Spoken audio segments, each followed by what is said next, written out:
Well, it's official. Tomorrow we have Game 7 of Oklahoma City versus San Antonio with the chance to go to the NBA Finals.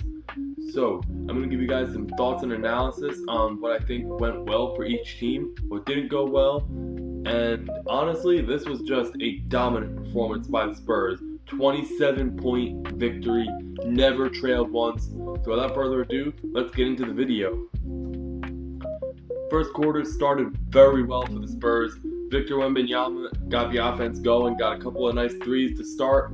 Also, Stephon Castle was contributing throughout the game. 17 points, 5 rebounds, 9 assists to finish.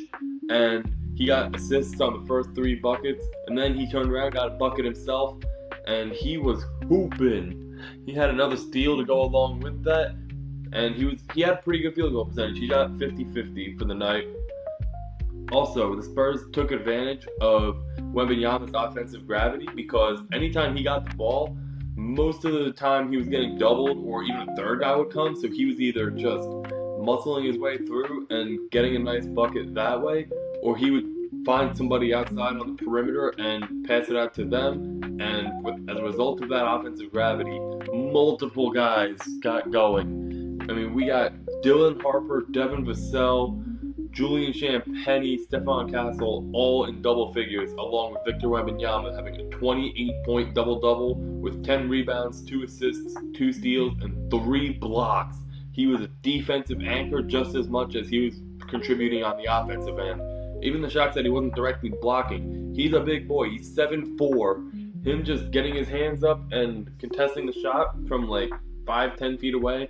You can't see the basket as well as you can. It's like when a while ago people were clowning Luke Cornett for like contesting shots from 15 feet away with his arms straight up. He's still tall. His wingspan's gonna also just take away what you can see from the basket when you're that far away. So, also, like, the game started okay for OKC. They had some good moments where they had transition defense that stopped some fast break points for the Spurs.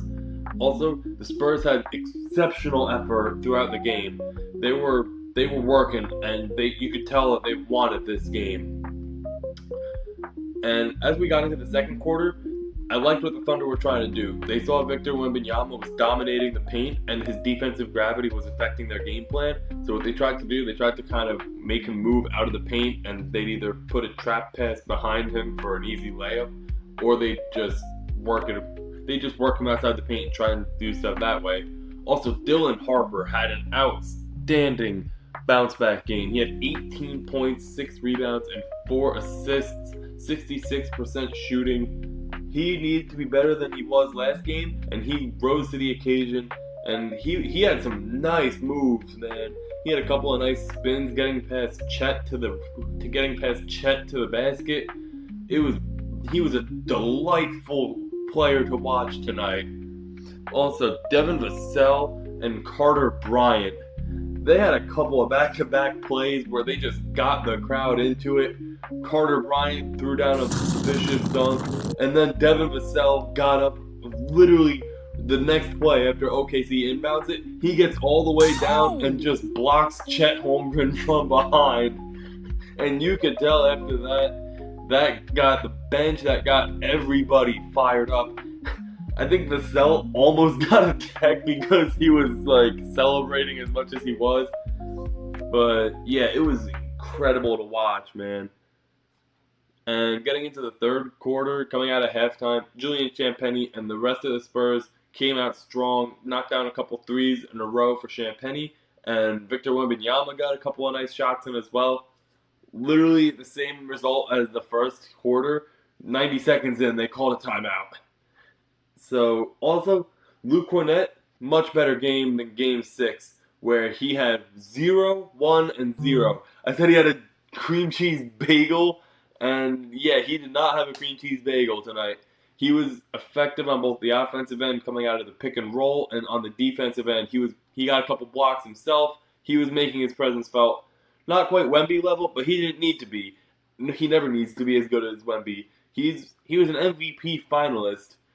So Luke Cornett being like a positive, he was very much helping. it also helped that they kept the OKC bench in check.